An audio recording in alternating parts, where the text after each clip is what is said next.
Hello learners, welcome to yet another session on integrated marketing communications. And today we'll be talking about making an integrated marketing communications plan. In this session, we will be covering the following topics. 1. How to make an IMC plan. 2. The SOJNMS formula. 3. The 3 M's of marketing plan. And the 4th is 5 steps of creating an IMC plan. So let us look at how we make an integrated marketing communications plan. Ideally, there is no fixed approach for a marketing and communications plan, but there are also always some essential elements.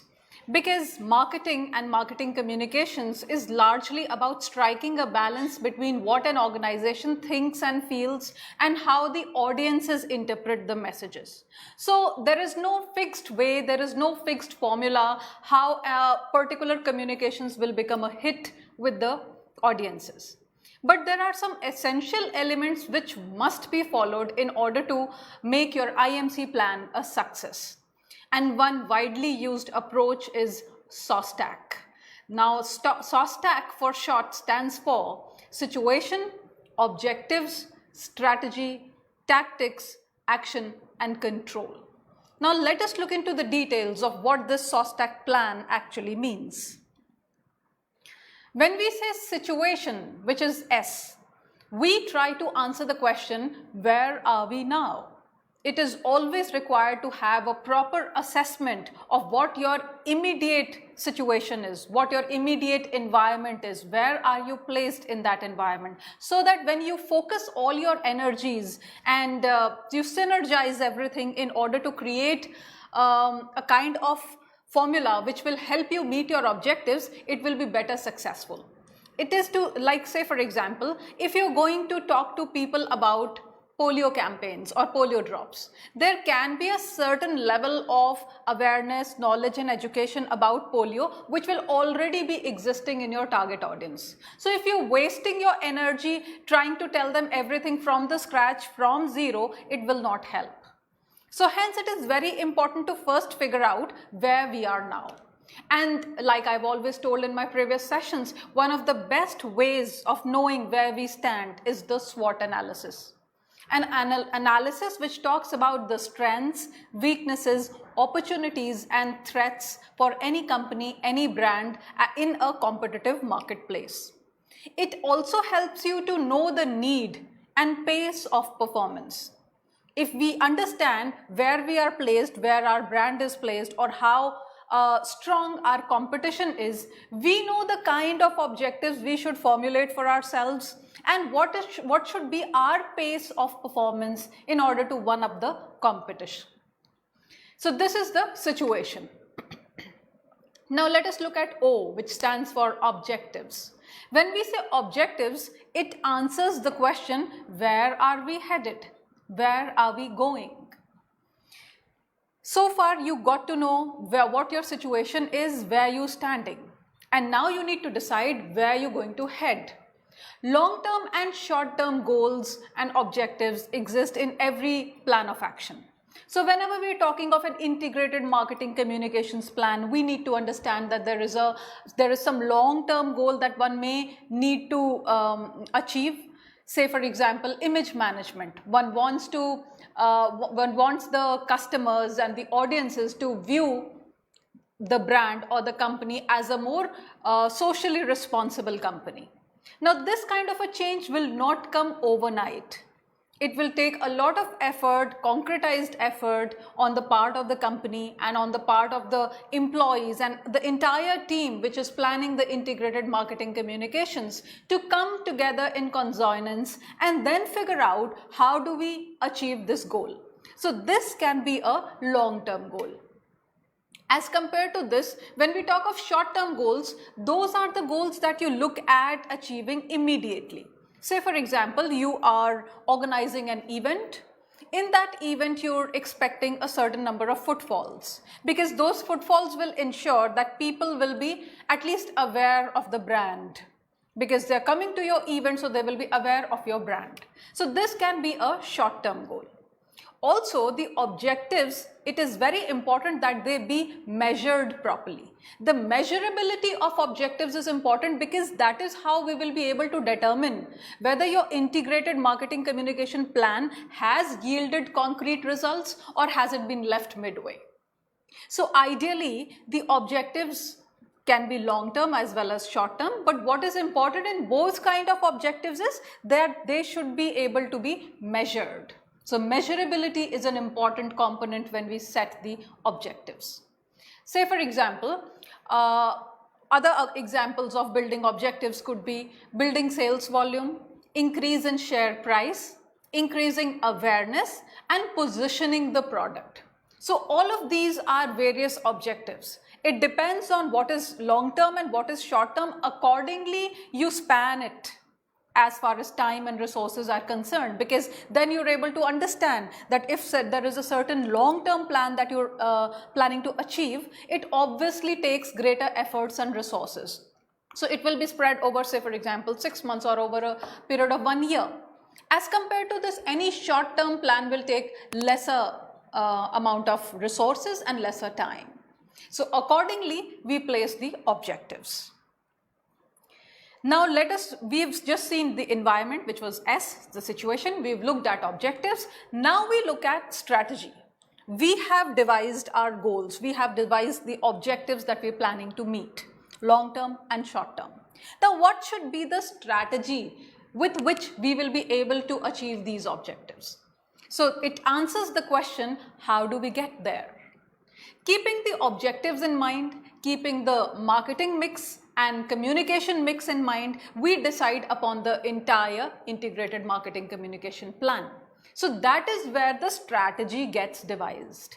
Also, while we are considering the communication mix and the marketing mix, we will also look at the budget that is provided to us for a certain activity or for the entire IMC activities, as well as the time constraints that are there.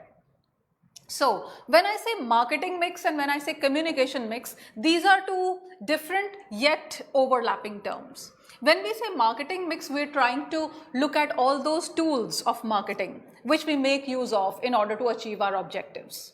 And when we talk of communication, communication can be of various kinds. So all the marketing mix makes use of communication and a mix of communication which is customized according to the needs of the audience and according to the needs of the brand and according to the objectives that we've set for the brand to achieve, that we will push forth our integrated marketing communications plan.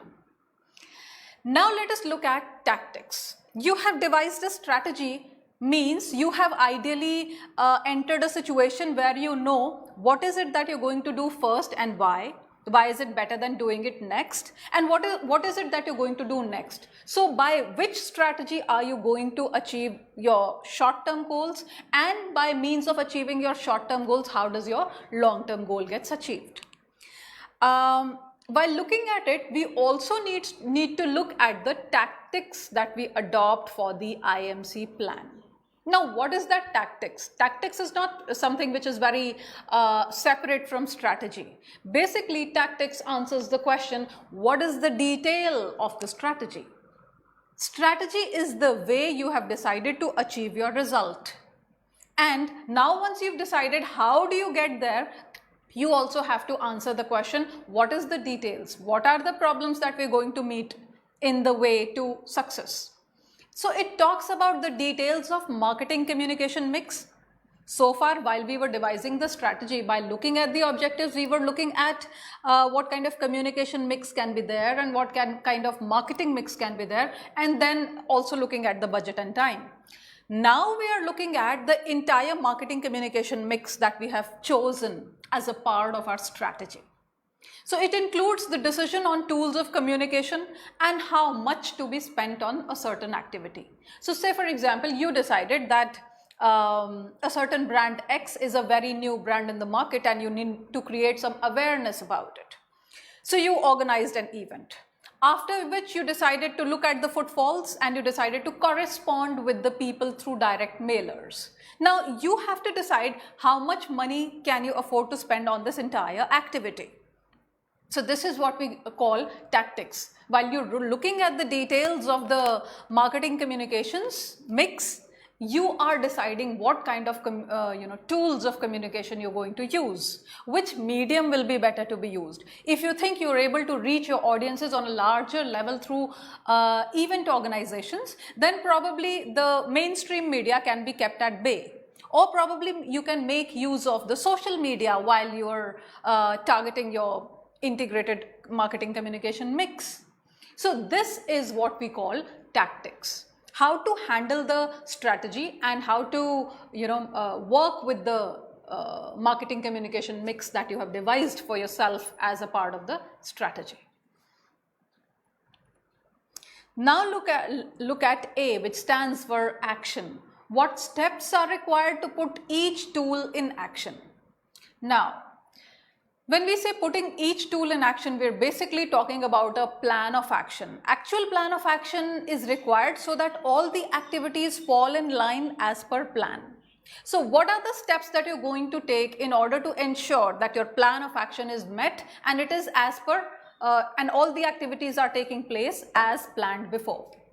It includes some background work as well. It includes, say for example, like we were just talking about organizing an event. You have to study how were the prior events taken by the audiences. How was the footfall? How was the feedback? And whether enough number of people became aware of what you were trying to make them aware. And it also includes some internal activities for creating the tools to deliver the strategy. Internal activities, there are usually in any brand, in any company, there are various teams who are working together. So there has to be a cohesion of these teams so that the internal activities are monitored well and they are shaped up well in order to create the tools to deliver the strategy. So this is the actual plan of action, how we are going about the entire plan. This is called action. And once action is taken, it is of no use if it goes beyond control or if it cannot be controlled at all. Hence, the next important factor is control. See, are we getting there or not? Are we really getting there? We're spending so many resources in terms of time and money and human beings, the manpower. So are we really getting there? There are certain checks in the marketing communications activity, which is a very detailed, elaborate plan about how you're going to meet the objectives that you've set for yourself. The measurability of results is very important because time and again, at every step, multifariously, when you're measuring the results, you're also understanding if there is any scope for mid-term corrections, mid-term interventions, some kind of amendments to be made, whether the plan, the way it was perceived by brand managers is going wrong, or do we immediately need to take some action regarding some steps that have gone wrong and have not been yielding results and might result into something which will not be a very positive communication from the brand's end to its customers. So all these things are a part of control. The IMC team who has worked on different aspects, say for example, formulating the customization of media, what kind of media formula are you going to use, what kind of marketing activities are you going to do, what sort of communication would you want your audiences to be confronted with, all those answers are put in place by different teams that are working on the IMC plan. So these are also the people who are viewing it while it is being implemented. And while it is being implemented, it will be evident for everybody to see whether there is any scope for midterm corrections or not. So control helps in knowing whether the targets are being met, number one, and whether the outcome can be maximized. So while we are looking at whether the short-term goals are being met or not, we can also see whether we can, maximize the output. Maybe we are putting in more resources than needed, or maybe we can harbor greater results, harbor greater feedback or greater responses from the public. So what should we do in order to maximize the output is also a part of control. So this was the SOJNMS formula of IMC planning. Now let us also look at the 3 M's of marketing plan, and these 3 M's have to be paid attention to, have to be kept in mind while you are creating an integrated marketing communications plan. Now what are these 3 M's? One M stands for men and women, the human resources. The second M stands for money, and the third M stands for minutes, which means time. Now let us look at these. When I say M as in men and women, it is the human resource which is involved in the plan. One has to be very particular and very specific about the capacity of the human resources of the teams that you've taken, about the capability of these people, the human resources, and the expertise that they hold. Any integrated marketing communications plan can fall flat without experts in the group. So the expertise is really important when we talk about the team. Also the capacity, what is the capacity of people, what are they trained to do, how much can they achieve in a given point of time, and what is the kind of resource allotment that they're looking at. And also capability is important, how capable a person is in taking decisions when it comes to last minute decisions, or if it comes to some kind of crisis or an unprecedented situation where you have to take a call on your own without waiting much for the higher ups. So expertise comes in very handy when we talk about such kind of IMC plannings. The second, of course, is money, because budget estimates and cash availability is important, because that is the crux of how we carry out the marketing communication activities. So the budgetary estimates are important. And the third, of course, is minutes, which is the timelines which are set to accomplish the whole task and small chunks.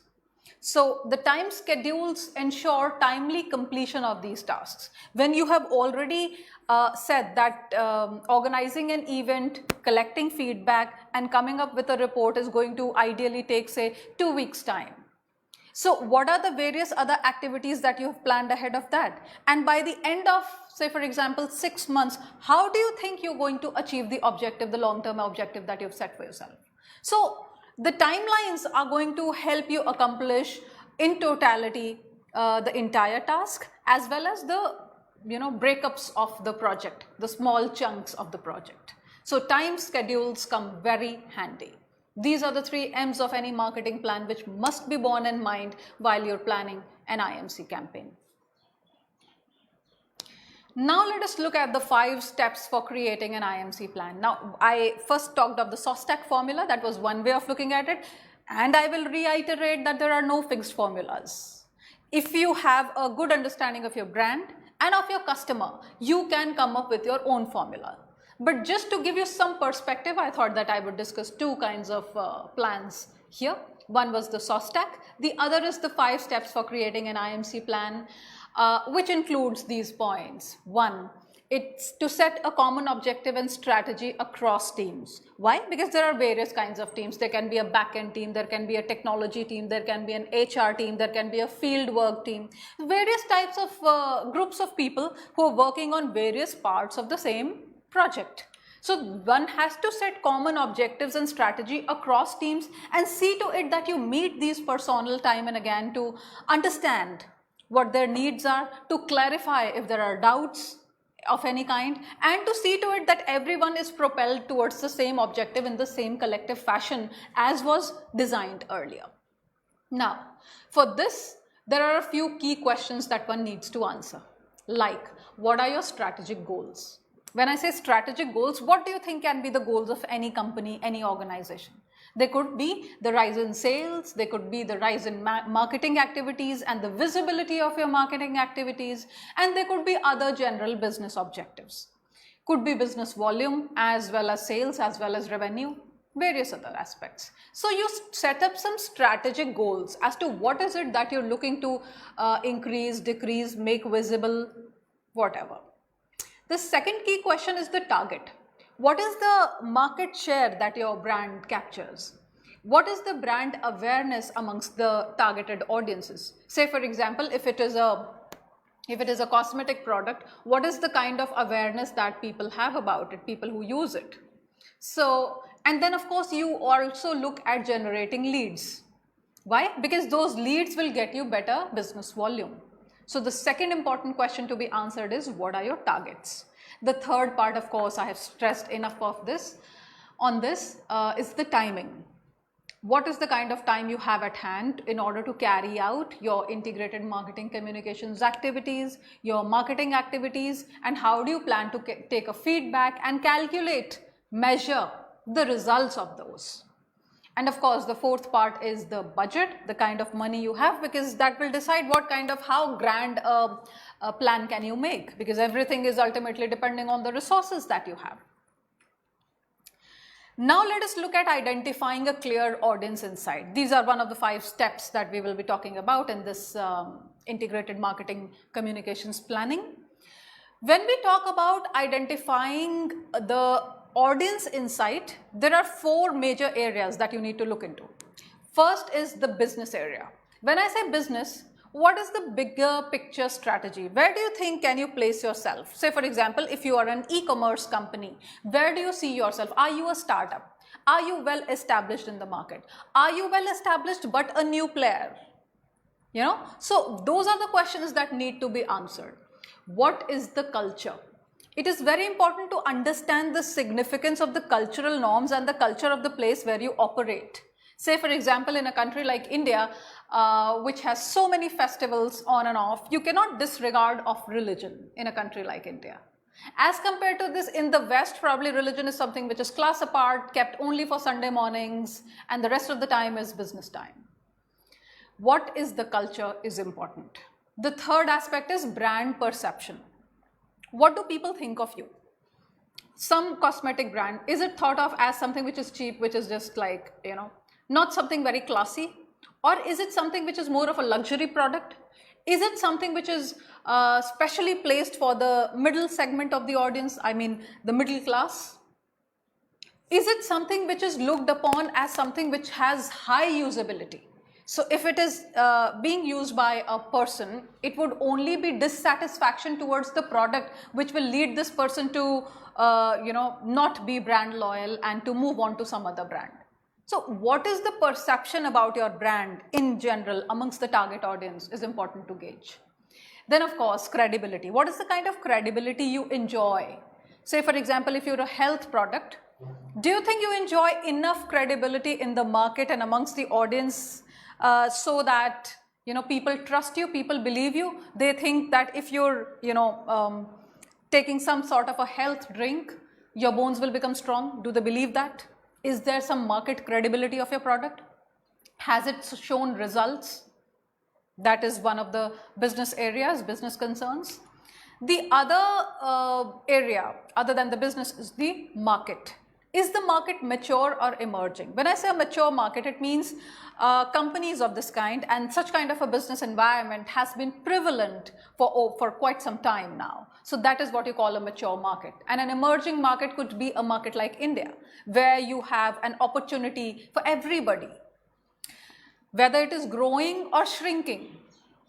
So e-commerce or entrepreneurship is something, startups are something which are more of growing kind of markets. Is it slow and risk averse, or is it fast paced and hyped up? Share market is something which you would see is quite fast paced. When the economy is doing well, the shares would rise and fall steeply, and a lot of movement will happen in the share market. So that is what I call a fast paced or a hyped up market. As compared to this, a slow and risk averse market could be of the times when there was no e-commerce, of the times when technology was not a part of marketing, etc. So that was a slow and risk averse market.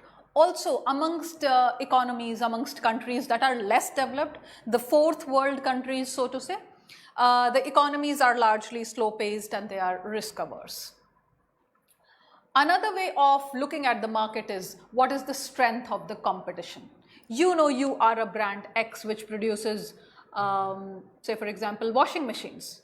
Who are the other players in the market? How long have they been existing here? If they've been existing here for long, that means they also enjoy a certain kind of credibility, which probably is their strength and could be your weakness. So what is the strength of your competition? And then what is the role of analysts and influencers? We cannot negate the role of influencers and analysts in a market where everything is so perception driven. So we need to know and understand how the analysts and influencers are playing a part in the market. Then let us look at the product. This is the third aspect. When I say product, what is it that you're out to sell? What are the strongest features, the unique selling proposition of your market? What are the benefits that are being delivered to the person? Say for example, if it is a water filter, does it ensure that it will be a pure, healthy drinking water that will be provided to the customer? What are the benefits that you're delivering? Then you look at the product perception. How is the product perceived?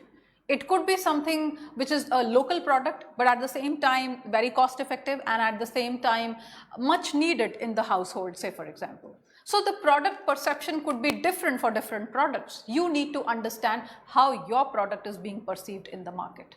Is it easy to know what it does?